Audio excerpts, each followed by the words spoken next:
Un ambicioso financiero de Wall Street. Joe se comportaba como si fuera el dueño del mundo. Con un siniestro secreto. Tenía otra vida totalmente distinta. Una chica mala y glamurosa, atraída por los hombres ricos y peligrosos. Queríamos ser chicas malas, pero no demasiado, solo un poco malas. Joe y Diane Pickle vivían por todo lo alto en Nueva York. La alta sociedad, la limusina, los restaurantes caros, los Hamptons. Hasta la misteriosa desaparición de Diane. Recuerdo que lo último que me dijo fue: lo tengo todo controlado, no te preocupes. Una pareja de altos vuelos de Nueva York alcanza la cima empujada por una marea de ambición y codicia y se ahoga en ella. Esta noche en Poder, Privilegio y Justicia.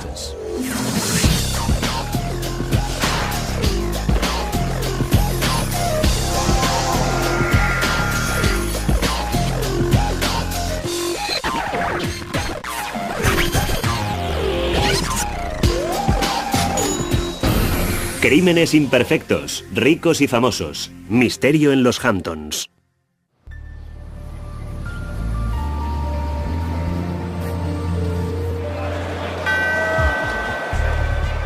El 20 de octubre de 1987, el crack de la bolsa acaba, en una sola tarde, con los ambiciosos años 80.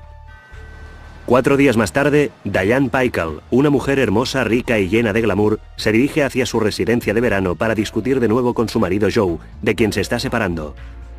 Menos de una semana más tarde, se encontrará su cuerpo a 400 kilómetros de allí, en una solitaria salida de la autopista principal del estado de Nueva York. ¿Quién la ha matado?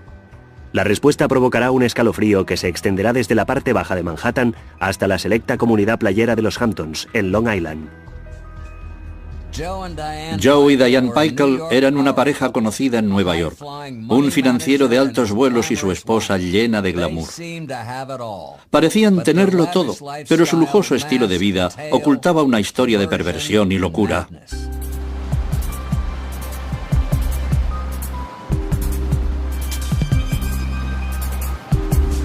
La ciudad de Nueva York, la capital del dinero, la moda, el glamour y el éxito. Gente del mundo entero acude para hacerse un sitio en Nueva York. Algunos sueñan con triunfar en Wall Street. Otros con ser aceptados en los círculos más cerrados, los de los artistas, los guapos, los ricos y famosos. Joe Pickle, un chico pobre de Massachusetts, soñaba con ambas cosas. Joe había crecido en el barrio proletario de Ware, entre inmigrantes polacos. Su padre, que trabajaba en una de las fábricas textiles locales, bebía y tenía un carácter violento. Las cicatrices que dejó en su hijo Joe no fueron tan solo emocionales. Más tarde contó a la gente que de niño había sufrido malos tratos. Su padre era alcohólico y le pegaba con tanta violencia que en cierta ocasión le había partido la mandíbula. A pesar de todo, Joe era un alumno excelente y había aprendido desde muy pequeño a ocultar sus sentimientos más íntimos. En secundaria le fue bastante bien. Formaba parte del club de fútbol, el Glee Club, y era buen estudiante. Estudió durante 5 años en la Northeastern University, donde se graduó con las mejores notas, magna cum laude. En la universidad había conocido a Sandy Jarvinen, una chica amable y sumisa con la que se casó. Joe era un hombre dominante, seguro de sí mismo y a ojos de Sandy muy carismático. En 1960 la pareja se trasladó a Nueva York y Joe entró a trabajar como gerente de cartera en Wall Street. Era el principio del gran boom de la bolsa de los años 60 y Joe se encontró en el momento adecuado, en el lugar adecuado. Los horarios eran brutales y la tensión también, pero el duro trabajo de Joe tuvo su recompensa. A finales de la década ya era un multimillonario que viajaba a menudo a Europa en el Concorde para controlar las acciones de sus clientes. Y la prensa financiera alababa su talento en los negocios. Era un hombre que había salido adelante por sus propios medios, con fuerza de voluntad, que confiaba en sus propias opiniones. Era un trapichero con las acciones y se hizo notar en la bolsa por su agresividad en los negocios. Pero lo que le aportaba éxito en los negocios causaba dolor en su casa. Joe intimidaba a Sandy y la maltrataba. Joe era muy violento con Sandy. En una ocasión le golpeó la cabeza con una estatua y ella cayó por las escaleras, semi-inconsciente. Se recuperó, consiguió llegar hasta el coche y huyó de la casa. A principios de los años 70, Joe se vio atrapado en una peligrosa espiral descendente. Se divorció de Sandy. Tenía deudas por casi $1 millón y sus colegas se quejaban de que a menudo estaba borracho y pendenciero en el despacho. Un día, tras una larga jornada de trabajo, una limusina vino a buscar a Joe a su despacho. Joe acusó al chofer de haberse acostado con Sandy. Cuando este lo negó, Joe sacó un revólver del 38 cargado y amenazó con matarle. No cabe duda de que Joe tenía un carácter sumamente inestable. El incidente del chofer no es más que una de las numerosas anécdotas en su vida, en las que de repente se enfurecía y sacaba un arma contra cualquier persona o cosa que se le interpusiera en su camino. Con su divorcio de Sandy, sus problemas financieros y su alcoholismo, era evidente que Joe necesitaba ayuda. En abril de 1976, Joe entró en Alcohólicos Anónimos, cerca de su apartamento del West Village. Conozco muy bien la sección local de AA en Perry Street. Yo mismo la frecuenté durante 2 años cada día. Allí, Joe se encontró de repente rodeado de artistas, intelectuales y escritores. Uno de ellos era una joven escritora, guapa pero con problemas, llamada Diane Whitmore. Diane Whitmore era la hija única de una acomodada familia de Indiana que soñaba con vivir en una capital entre escritores, artistas y espléndidas fiestas. Era una mujer fascinante, increíblemente divertida, elegante. Era interesante e inteligente. Diane se había graduado en 1965 en Mount Holyoke, un exclusivo colegio femenino. Decidió instalarse en el East Village de Nueva York con 2 ambiciones. Quería ser escritora y quería ser rica. Andaba en busca de experiencias más excitantes que la vida estudiantil y provinciana, que estuvieran llenas de glamour, ingenio, poesía, bohemia y un pequeño toque de violencia. Eso siempre le había atraído y no lo escondía en absoluto. En los 10 años siguientes se dedicó a experimentar con drogas y una serie de relaciones inestables. Uno de los motivos por los que Diana se sentía atraída por hombres que no le convenían era su deseo de hacer cualquier cosa para romper con las reglas, para no convertirse en una chica buena, casarse, tener hijos, vivir felices y comer perdices.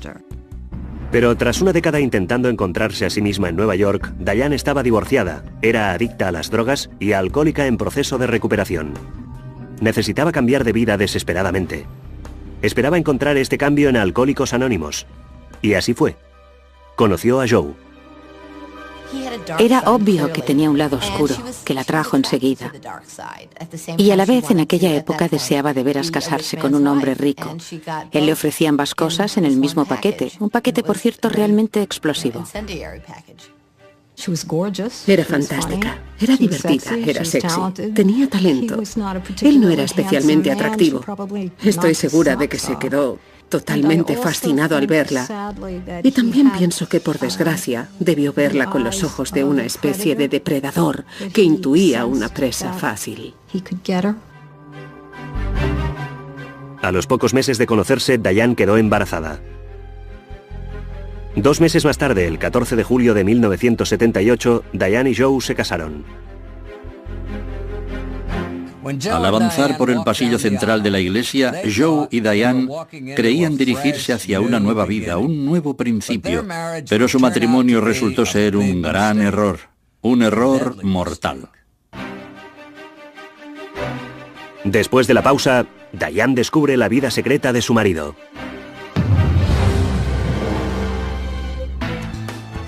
A principios de los años 80, la suerte sonreía de nuevo a Joe. Diane se quedaba en casa, cuidando de su hija Claudia y su nuevo bebé Blake. Cuando se casaron, ambos estaban en proceso de rehabilitación. Los dos trabajaban muy duro consigo mismos. Estaban totalmente decididos a ser los mejores padres del mundo. Joe adoraba a sus hijos. La familia se trasladó a Greenwich Village, a un dúplex con todas las comodidades modernas. Llevaban ropa de diseño, tenían canguros las 24 horas del día y poseían una segunda residencia de $250.000 en los Hamptons. Hacía ya tiempo que los Hamptons era el territorio exclusivo de las familias ricas de alcurnia y de los grandes granjeros. Pero por supuesto, los nuevos ricos siempre quieren acercarse a los ricos de siempre y por eso, en la década de los 80, mucha gente de la clase de Joe y Diane Pickle acudió a aquella zona.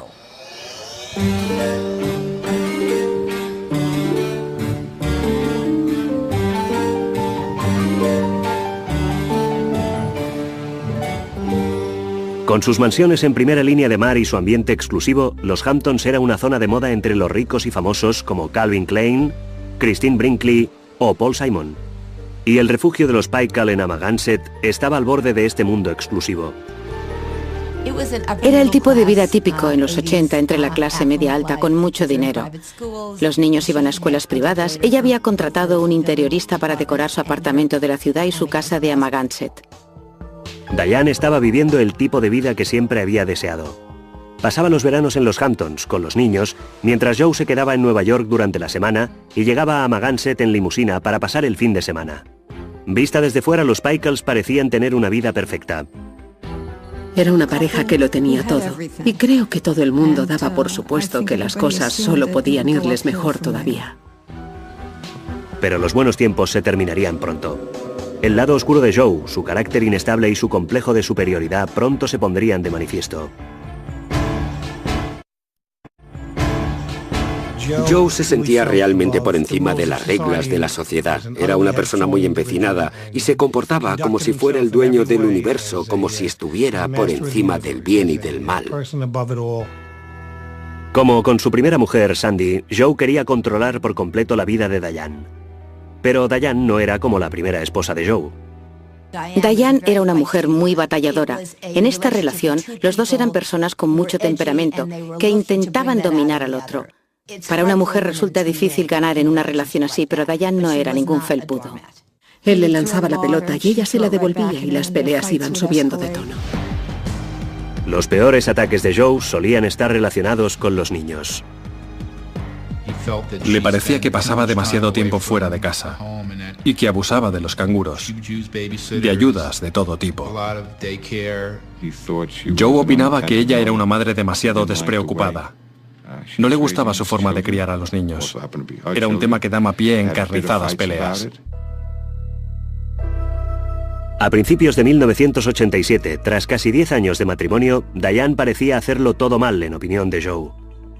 La pareja no dormía casi nunca en la misma cama y Diane empezó a sospechar que Joe tenía una relación con otra mujer.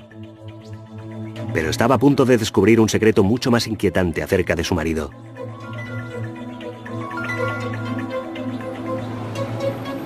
Mientras rebuscaba en el desván de su apartamento de Greenwich Village, Diane hizo un conmocionante descubrimiento. Encontró maletas llenas de ropa interior femenina, algunas prendas de su propiedad entre ellas. También descubrió una cinta de vídeo y fotos donde aparecía Joe vestido de mujer. Se acostaba con hombres. Se travestía. Llevaba una doble vida. Diane se quedó horrorizada y profundamente afectada. Empezó a gritarle: «Deja de robarme la ropa interior. Cómprate tu propia ropa». Se enfrentó a él, demostrándole que ya sabía que se travestía. Desesperada, Diane llamó al mejor abogado de Manhattan especialista en divorcios, Raúl Felder. No creo que estuviera viviendo una doble vida, creo que vivía una triple vida: profesional, acreedor con caución, de mucho éxito, en casa un poco extraña en la que maltrataba a Diane y luego tenía una tercera vida de travesti. Diane sabía que si le echaba de casa, Joe se marcharía con todo el dinero y ella no estaba dispuesta a que así fuera todavía. De manera que le entregó los vídeos y las fotos de Joe a su abogado y empezó a planificar su vida sin Joe. Armada con los vídeos, las fotos y el mejor abogado de Manhattan, especialista en divorcios, Diane parecía tener todas las cartas en la mano, pero no sabía que la baraja estaba amañada. En octubre de 1987, el multimillonario agente de bolsa Joe Paykel y su esposa Diane estaban al borde del desastre. Diane había descubierto la vida secreta de su marido como travesti adicto al sexo y Joe la acusaba de ser mala madre, que no se ocupaba de sus hijos. Casi todas las mujeres en su situación habrían abandonado a su marido al momento, pero Diane no lo hizo, un error que resultaría ser fatal. Mientras Diane intentaba prolongar su vida en común, Joe empezó a grabar en secreto sus peleas y contrató un detective privado para espiarla. Las cosas empezaron a ponerse feas. Salíamos a cenar y siempre había alguien observándonos y Diane me decía: «Es el detective». Mientras tanto, el comportamiento de Joe era cada vez más excéntrico. Alquiló un apartamento secreto en Battersea Park City y lo llenó de ropa interior de mujer. Una noche les vendó los ojos a sus hijos y se lo enseñó, diciéndoles que no se lo contaran a su madre, que era un secreto de papá. El episodio que disparó todas las alarmas e hizo reaccionar a Diane fue cuando vendió los ojos de sus hijos y se los llevó a otro apartamento. Entonces fue cuando le dije, déjame que te pida una orden de protección y échale a la calle. Asustada, pero decidida a no abandonar a Joe hasta estar segura de poder salir adelante ella sola, Diane empezó a trabajar en la prestigiosa revista Harper's. Era un puesto de trabajo con mucho glamour. En la revista estaba considerada como una mujer maravillosa, llena de personalidad y glamour. Y lo era. En casa era una mujer maltratada, de manera que para ella era una vía de escape. Diane también se apuntó a clases de escritura creativa y empezó a escribir cuentos. Quería mejorar, evolucionar. Necesitaba recuperar su autoestima. Tenía la sensación de que llevaba demasiado tiempo con un solo objetivo en la vida: servir a Joe. Pero cuando vio que su mujer empezaba a vivir una vida independiente fuera de su órbita, Joe todavía se enfureció más. A Joe no le gustaba que Diane trabajara. Joe quería que estuviera en casa, siempre disponible, las 24 horas del día. Y cuando parecía que las cosas no podían empeorar todavía más, el 20 de octubre de 1987 se produjo el crack de la bolsa. Fue la caída más grande en un solo día desde la Gran Depresión. Su matrimonio está fracasando. Su vida personal está fracasando.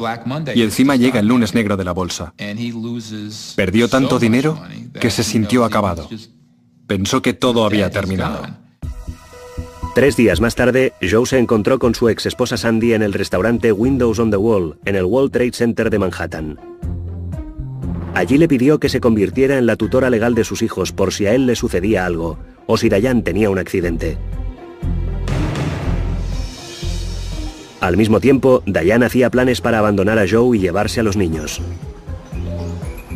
Hacía todo lo posible para librarse de él. Estaba buscando otra casa. Había hecho todo lo que se supone que debes hacer en esa situación. Había ahorrado dinero. Tenía maletas en casa de sus amigos. Sabía que había refugios para mujeres maltratadas. Tanto Joe como Diane sabían que su matrimonio ya no tenía remedio. De manera que aquel viernes se citaron en Amagansett, donde llegarían cada uno en su propio coche para repartirse sus pertenencias antes de poner la casa en venta. Habíamos quedado en ir a cenar aquella noche. La llamé por la tarde y le pregunté si cenábamos juntas. Y ella me dijo que no, que se iba a Amagansett para repartirse las cosas con Joe. Y recuerdo que pensé, ¿qué? Habían quedado en encontrarse para arreglar las cosas. Era una de esas situaciones en las que probablemente, obviamente, ella no debería haber acudido. Recuerdo que al salir yo le iba detrás insistiendo. Las últimas palabras que me dijo fueron: lo tengo todo controlado, no te preocupes. En una película, es entonces cuando tienes ganas de gritar, no entres en esa habitación. Pero no era una película y nadie sería capaz de salvar a Diane Peichel. Joe y los niños llegaron a la casa de Amagansett hacia las 10 de la noche. Joe acostó a los niños. Cuando Diane aparcó por fin el coche en la entrada a la 1 de la mañana, Joe seguía esperándola. A la mañana siguiente, cuando los niños preguntaron dónde estaba su madre, Joe les explicó que mamá y papá se habían peleado y que Diane había desaparecido. Luego les dijo que se iban de viaje y metió a los niños a toda prisa en la parte delantera del coche. Detrás había un bulto grande y misterioso. La primera etapa fue una visita a la ferretería de Amagansett. Entró en la tienda y me pidió una pala, una carretilla, lonas, bolsas de basura, productos de limpieza, lejía incluso y cuerda. Estaba muy ansioso por la cuerda. Joe pagó la cuenta, casi $400, y entró en la tienda de al lado para comprar bolsas de hielo, procurando que nadie se acercara a su coche. Yo quería meterle la mercancía en el coche, todo lo que había comprado, pero él se puso lívido y me dijo: no pongas eso en el coche, no quiero que pongas nada en el coche, déjalo al lado. Con el coche bien cargado, Joe y los niños se dirigieron hacia el norte. De camino, Joe llamó a un antiguo compañero de estudios para pedirle un favor. Pidió ayuda a su compañero de habitación en el colegio. Hacía más de 10 años que no le veía, pero le preguntó si podía cuidar de sus hijos durante el fin de semana.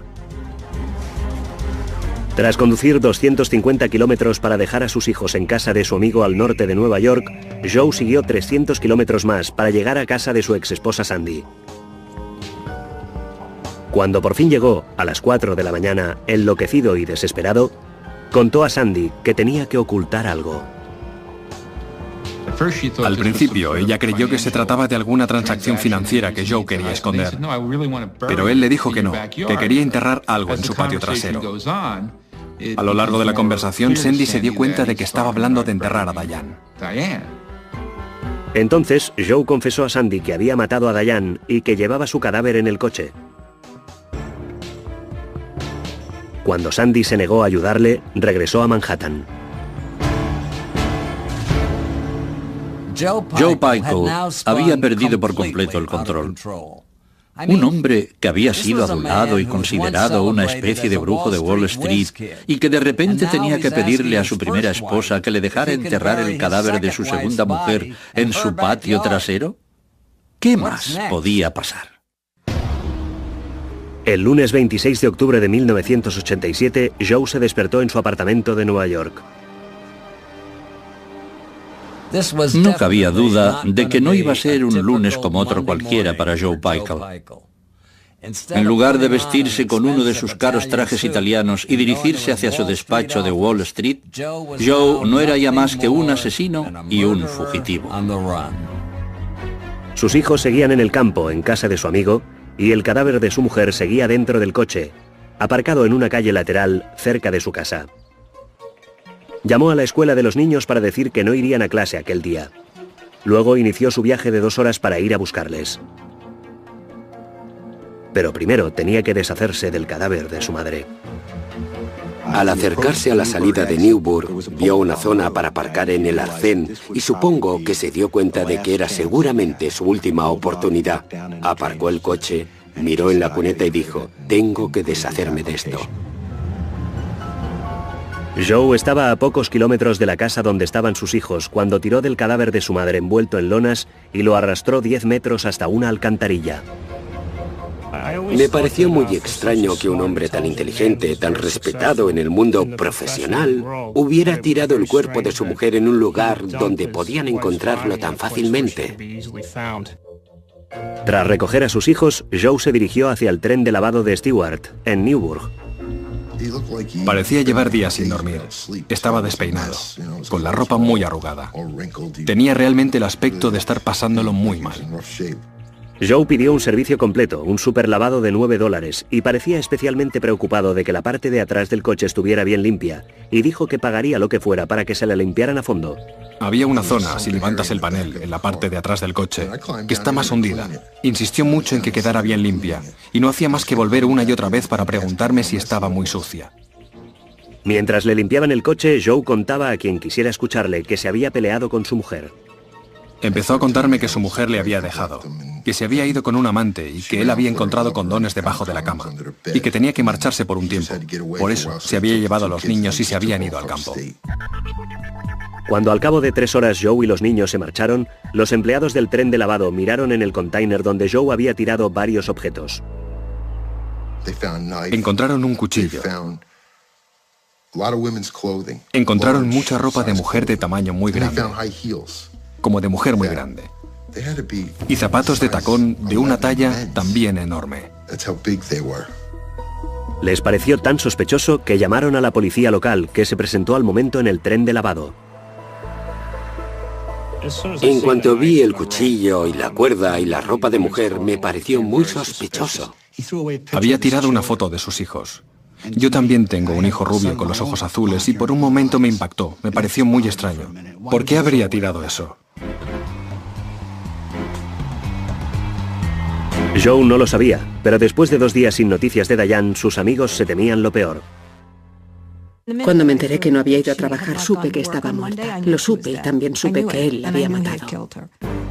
A las 10 de la mañana, Bill Glynn, del Departamento de Policía de Nueva York, recibió una llamada de una de las colegas de Diane en la revista Harper's.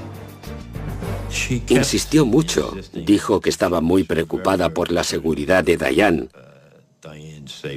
Se temía que Joe tuviera a Diane encerrada en el sótano de la casa de Amagansett en Long Island.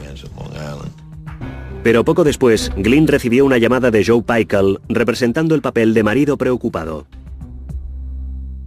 Me dijo, solo quiero comunicarle que he tenido una discusión con mi esposa. Estaba buscando los zapatos de sus hijos debajo de la cama y había encontrado un condón que no le pertenecía. Se lo había echado en cara a su mujer. Habían tenido una pelea verbal. Ella se había marchado y no había vuelto desde entonces.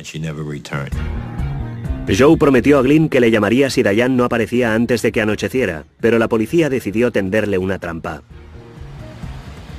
Joe recibió una llamada de alguien que le dijo haber encontrado sus tarjetas de crédito en el container al lado del tren de lavado de Newburgh. Se identificó como John Clancy, pero en realidad se trataba de John Smith, un policía de Newburgh. Al principio estaba tranquilo y bien, hasta que empecé a mencionar las tarjetas de crédito, la cartera, cosas así. Entonces se puso muy nervioso, empezó a tartamudear. Sonaba como si tuviera canicas en la boca. Joe envió al chofer de su limusina para que recogiera sus tarjetas de crédito, pero al llegar allí no encontró ningún John Clancy esperándole. Para entonces la policía de Newburgh ya había seguido el rastro de las tarjetas de crédito hasta una dirección de Greenwich Village, en Manhattan, y los agentes avisaron a la policía de Nueva York. Les dije, no sé qué está pasando exactamente, pero creo que será mejor que vaya a hablar con ese tipo. Hacia las 12 de la noche, el detective Bill Glynn se dirigió hacia la casa de Joe para formalizar la denuncia de una desaparición. Pykel me pareció un poco extraño. Tenía la sensación de que intentaba ocultar algo, aunque no sabía qué. Cuando le pregunté si no estaba ansioso por la desaparición de su mujer durante más de 24 horas, me dijo que no era la primera vez, que tarde o temprano acababa apareciendo. Al día siguiente, la policía registró la casa de Joe y Diane en los Hamptons. Hay un cementerio muy cerca de la casa. Nuestra primera impresión fue que podía haberla enterrado allí, de manera que mientras registrábamos la casa, también rastreamos con perros en el cementerio para ver si había alguna zona con la tierra recientemente revuelta. Las pesquisas en el cementerio no dieron resultados, pero en la casa encontraron algo que parecía apoyar la historia de Joe. Encontraron un condón bajo la cama y lo guardaron como prueba.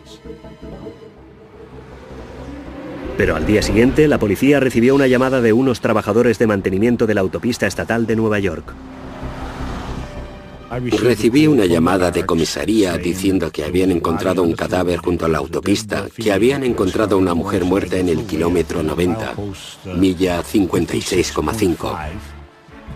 Poco tardó la policía en identificar el cadáver como el cuerpo de Diane Pykel. La autopsia reveló que había sufrido una violenta paliza hasta perder el conocimiento. Luego la habían estrangulado hasta morir. Cuando la policía se dirigió hacia el domicilio de Joe para interrogarle, este se había ido. No tan solo esto, sino que pronto descubrieron que también parecía haberse llevado cantidad de dinero. Descubrimos que estaba retirando una gran cantidad de dinero del banco. Era una persona acomodada y temimos que pretendiera salir del país.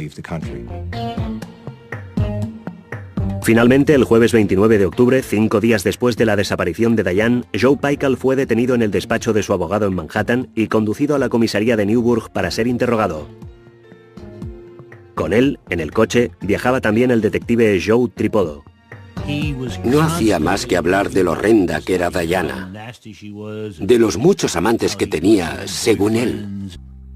Para que siguiera hablando, el detective Tripodo se llevó a Joe hasta la morgue para ver el cadáver. Sacaron el cadáver en la morgue y Pykel la miró. Yo le estaba observando de cerca para ver si tenía alguna reacción especial. Solo la miró y dijo, es ella. Luego le pidieron que se desnudara para ver si tenía marcas de drogas o alguna otra marca en el cuerpo. Pykel se opuso violentamente. Le dije, Joe, tienes que desnudarte. Queremos que te quites la ropa. Si no lo haces tú, te la quitaremos nosotros. De manera que dijo, de acuerdo, y se quitó la ropa. Cuando lo hizo, comprendimos por qué no quería hacerlo. Llevaba sostenes, medias, panties y bragas de mujer. Tripoddo advirtió que Joe tenía cortes y rozaduras en el costado y en la mano. Cuando le preguntó cómo se lo había hecho, Joe tenía preparada una respuesta. Dijo que se lo había hecho con los niños, jugando con ellos. Pero ya era muy tarde. Joe estaba cansado, y a las 12:30, Tripoddo le planteó a Joe la gran pregunta. Le pregunté cómo lo había hecho y él hizo un gesto con las manos así, como para estrangularla. Y yo le dije, la estrangulaste, y él asintió con la cabeza. Entonces, 6 días después de haber estrangulado a su mujer, Joe Pykel, el broker millonario, fue oficialmente acusado de asesinato. La fianza era de $350.000. Si le encontraban culpable, tendría que pasar entre 20 años y toda la vida en la cárcel. En casi todos los casos en los que un marido maltratador mata a su mujer, el asesino no dispone de $350.000 para salir en libertad bajo fianza. Pero Joe, por supuesto, sí, y se propuso pagar mucho más para asegurarse de no pisar nunca más la cárcel. Después de esta pausa, Joe Pykel comparecerá ante el jurado de una pequeña ciudad de provincias por el asesinato de su mujer, Diane. Ya estábamos en enero de 1989. Diane Pykel llevaba más de un año muerta. Aunque su marido Joe había admitido ante la policía que la había estrangulado, pretendía haberlo hecho en defensa propia. Para defenderse, Pykel contrató a los famosos abogados neoyorquinos Stephen Worth y Ron Bekoff. Sería un proceso muy interesante, sin duda. Era la palabra de Joe y su dinero contra las pruebas recogidas por las autoridades. Además, y para colmo, Joe se había casado de nuevo. Su nueva esposa era una diseñadora de moda de Manhattan llamada Mary Bain. Un día de verano apareció con ella en mi despacho y me la presentó. Estuvimos charlando cerca de 1 hora y luego me dijo, ¿qué te parece? ¿Puedo casarme? Yo le dije, Joe, no me parece bien. Me preguntó por qué y yo le dije, mira, si de repente apareces con una nueva esposa, quizá digan que este era el móvil. Se marchó del despacho y 2 días más tarde me enteré por teléfono de que ya estaban casados. ¿Cómo es posible que una mujer intime tanto y tan rápido con una persona acusada de asesinar a su esposa? Quiero decir, me pareció alucinante. Como el cuerpo de Diane había aparecido al norte de Nueva York, el juicio se celebró en Goshen, una soñolienta localidad a 2 horas de distancia de Manhattan. Este detalle jugaba en contra del equipo legal de Joe, acostumbrado a lidiar en la gran ciudad. Teníamos la sensación de que estábamos jugando con desventaja y que sin duda Joe, por no decir todos nosotros, aparecería como un rico y famoso de Nueva York, el tipo de urbanita de Manhattan que tampoco gusta en el campo. Buenos días, señoras y señores. El 26 de enero de 1989 finalizó la selección del jurado y se inició la vista. Eran 11 hombres y una mujer. Y nosotros enseguida pensamos, madre mía, ¿entenderán esos tipos cómo es una mujer de Greenwich Village? ¿No dirán enseguida, bueno, se la había buscado? Los abogados de Joe hicieron todo lo posible para congraciarse con el jurado, pero no pudieron controlar a la nueva esposa de su cliente, Mary. Llegamos el primer día y Mary apareció junto a Joe, vestida con un abrigo largo de visón. Yo la paré antes de entrar en la sala y le dije, Mary, no sé qué nos espera ahí dentro, pero seguro que no les gustará ese abrigo. No puedes entrar ahí con un abrigo como este.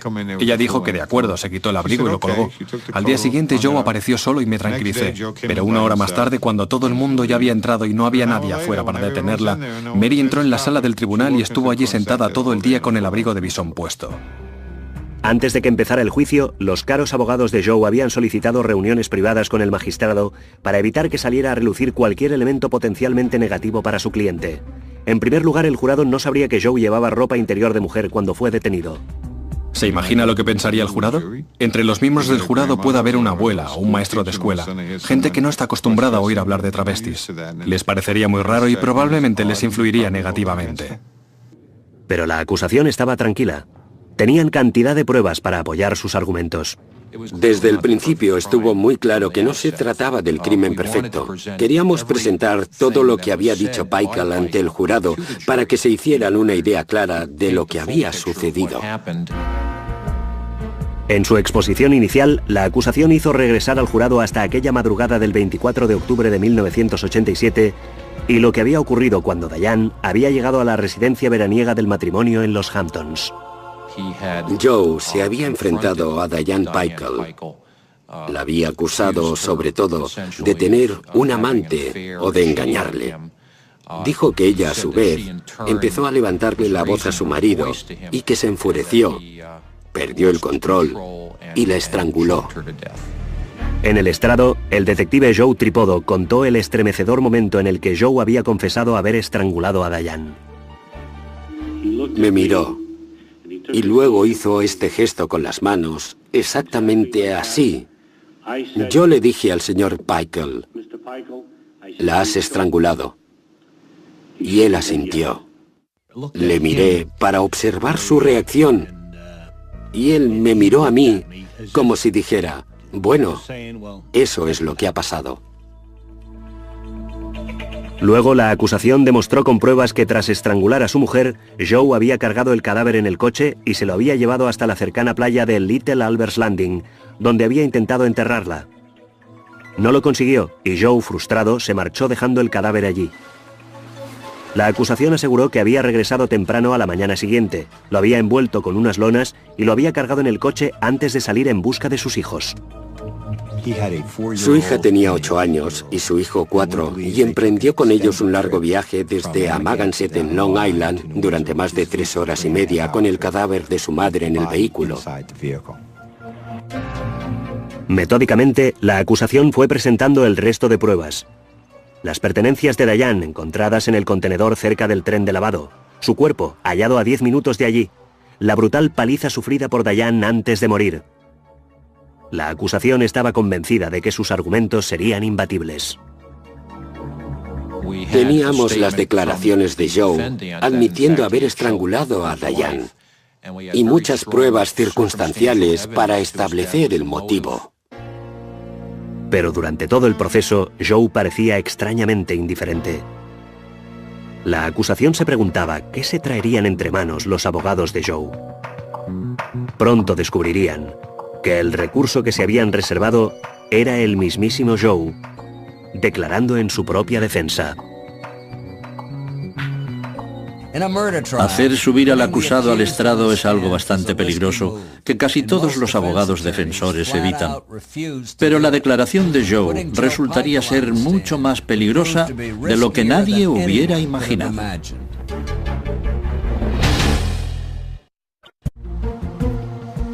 Ya hacía más de un mes que se había iniciado el juicio por asesinato contra Joe Pickle. Solo quedaba el último testigo de la defensa, el propio Joe Pickle. Planeamos nuestra defensa plenamente conscientes de que ganaríamos o perderíamos el caso, según la reacción del jurado. Si les gustaba Joe Pickle, si creían en él, si lamentaban que hubiera causado la muerte de su esposa. Si Joe fallaba, su suerte estaría echada. Pero sus abogados llevaban semanas ensayando con él y confiaban en que pudiera cumplir con su cometido. Sin embargo, la mañana en que estaba previsto que prestara declaración, Joe no se presentó. Aquella mañana, a las 9:30, Joe Pickle no estaba.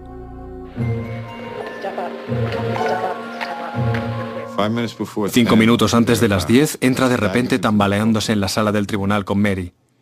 Y ella va diciendo, está borracho, anoche tomó cantidad de vodka. Sus abogados defensores intentaron que se levantara la sesión hasta el día siguiente.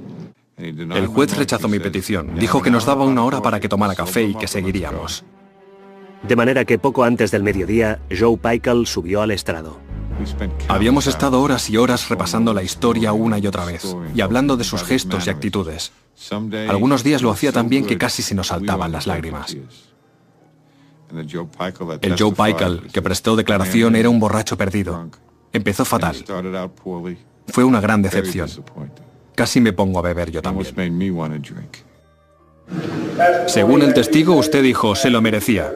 ¿Es cierto eso? Sí. Tenía muy mal carácter. Decía que yo le engañaba desde el principio. Era una mujer difícil. No quería hacer nada con los niños y había intentado matarme. Cuando prestó declaración fue ridículo.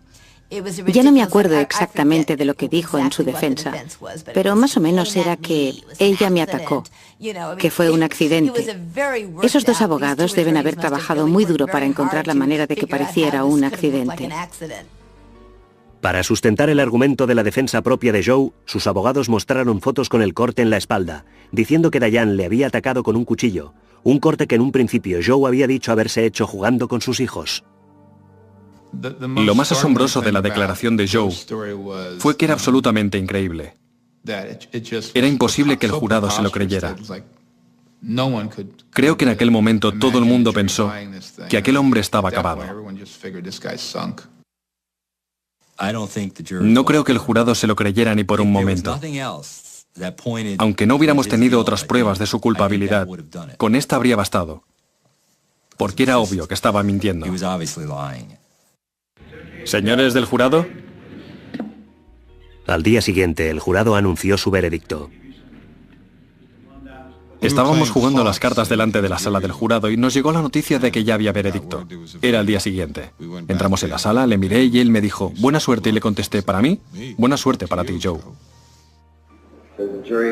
¿Cuál es su veredicto sobre la acusación de asesinato en segundo grado? ¿Es el acusado culpable o inocente? Culpable. Le encontraron culpable. Y entonces se inclinó hacia mí y me susurró, lo siento, lo he estropeado yo. No debería haber bebido. Creo que fue un shock para él. Creo que vivía en su propio mundo. Y no se lo había esperado. Pero Joe no estaba dispuesto a rendirse. Días después del veredicto, la nueva esposa de Joe, Mary, entregó a su abogado una cinta de audio en la que se había grabado una disputa entre Diane y Joe. En la cinta, la fallecida Diane Paykel le decía a Joe, no me importa, voy a matarte, te mataré con un cuchillo de cocina y me da igual ir a la cárcel o no. Yo había intentado demostrar que se había tratado de un caso de legítima defensa, de que era ella la que le había atacado con un cuchillo, y de repente allí tenía su voz diciendo que iba a hacerlo. Me puse como un loco. Fui a contárselo al juez y él me preguntó que qué iba a hacer. Yo le dije, voy a formular una petición para que se desestime el veredicto. Y él me contestó, de acuerdo, puede hacerlo. Pero Bekoff no tuvo nunca la oportunidad de presentar el recurso. El 2 de junio de 1989, Joe se derrumbó en su celda. Mientras estaba preparando la petición, recibí una llamada. Joe Paykel había muerto. Creí que era una broma. Dije, vale, muy buena. Llamé enseguida y era verdad. Había muerto en la cárcel del condado de Orange. La autopsia reveló que Joe Paykel había muerto de complicaciones relacionadas con el SIDA. Irónicamente, la muerte de Joe impidió que sus abogados pudieran limpiar su nombre. En el estado de Nueva York, si mueres antes de que se dicte sentencia, la declaración de culpabilidad queda anulada. Como todavía no se había dictado sentencia, ni se había agotado el procedimiento del recurso, técnicamente no había sido declarado culpable del asesinato. Tras un funeral en la iglesia católica de St. Joseph, en Greenwich Village, Joe fue enterrado en una sepultura anónima del cementerio cerca de la casa de Amagansett, donde había asesinado a Diane. 6 meses más tarde, la declaración de culpabilidad se borró oficialmente de todos los expedientes. Ante los ojos de la ley, Joe se había convertido en un hombre inocente. A pesar de todo el dinero que había gastado en su defensa, fue su propia muerte la que le declaró inocente. A efectos del estado de Nueva York, carece por completo de antecedentes penales. Pero Joe Paykel no era un hombre inocente. Había asesinado brutalmente a la madre de sus hijos y quizá en algún lugar esté pagando por ello. Dominic Dunne para la televisión judicial.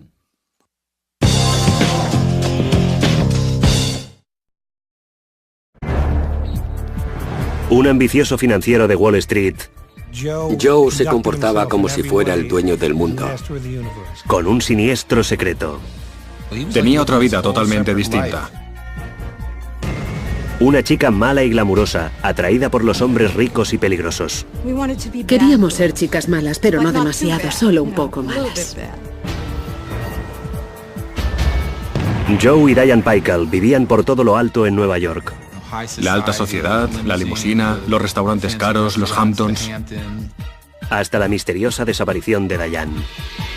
Recuerdo que lo último que me dijo fue: lo tengo todo controlado, no te preocupes. Una pareja de altos vuelos de Nueva York alcanza la cima empujada por una marea de ambición y codicia y se ahoga en ella. Esta noche en Poder, Privilegio y Justicia.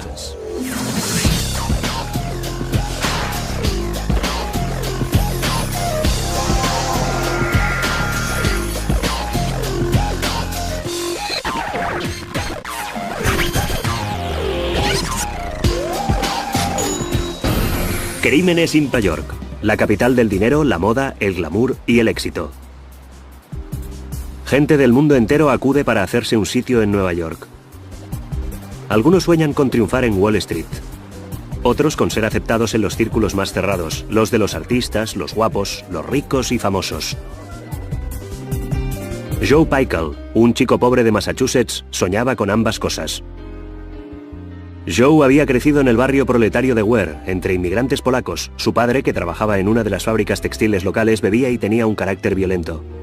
Las cicatrices que dejó en su hijo Joe no fueron tan solo emocionales.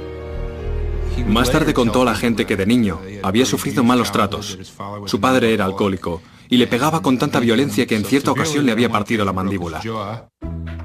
A pesar de todo, Joe era un alumno excelente y había aprendido desde muy pequeño a ocultar sus sentimientos más íntimos. En secundaria le fue bastante bien. Formaba parte del club de fútbol, el Glee Club, y era buen estudiante. Estudió durante 5 años en la Northeastern University, donde se graduó con las mejores notas, magna cum laude. En la universidad había conocido a Sandy Jarvinen, una chica amable y sumisa con la que se casó. Joe era un hombre dominante, seguro de sí mismo y a ojos de Sandy muy carismático. En 1960 la pareja se trasladó a Nueva York y Joe entró a trabajar como gerente de cartera en Wall Street. Era el principio del gran boom de la bolsa de los años 60 y Joe se encontró en el momento adecuado, en el lugar adecuado. Los horarios eran brutales y la tensión también, pero el duro trabajo de Joe tuvo su recompensa. A finales de la década ya era un multimillonario que viajaba a menudo a Europa en el Concorde para controlar las acciones de sus clientes. Y la prensa financiera alababa su talento en los negocios. Era un hombre que había salido adelante por sus propios medios, con fuerza de voluntad, que confiaba en sus propias opiniones. Era un trapichero con las acciones y se hizo notar en la bolsa por su agresividad en los negocios. Pero lo que le aportaba éxito en los negocios causaba dolor en su casa. Joe intimidaba a Sandy y la maltrataba. Joe era muy violento con Sandy. En una ocasión le golpeó la cabeza con una estatua y ella cayó por las escaleras, semi-inconsciente. Se recuperó, consiguió llegar hasta el coche y huyó de la casa. A principios de los años 70, Joe se vio atrapado en una película. Perfectos, ricos y famosos. Misterio en los Hamptons.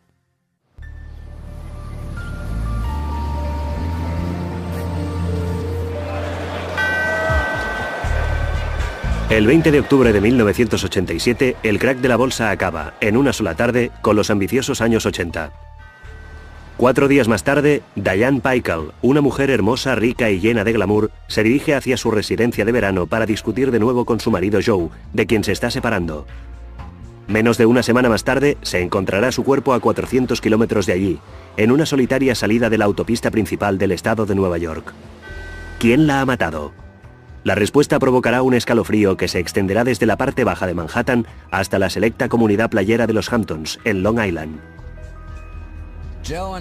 Joe y Diane Pykel eran una pareja conocida en Nueva York. Un financiero de altos vuelos y su esposa llena de glamour. Parecían tenerlo todo, pero su lujoso estilo de vida ocultaba una historia de perversión y locura.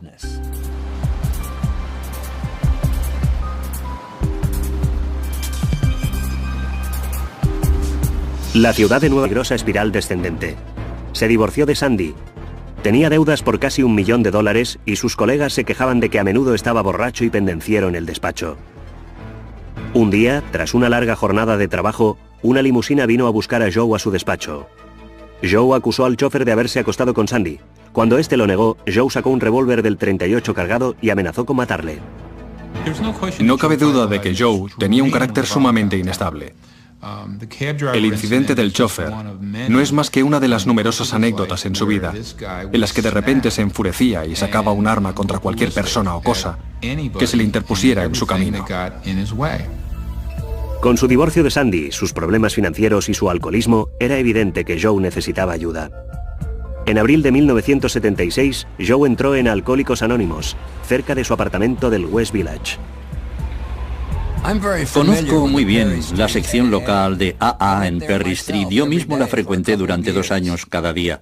Allí, Joe se encontró de repente rodeado de artistas, intelectuales y escritores. Uno de ellos era una joven escritora, guapa pero con problemas, llamada Diane Whitmore.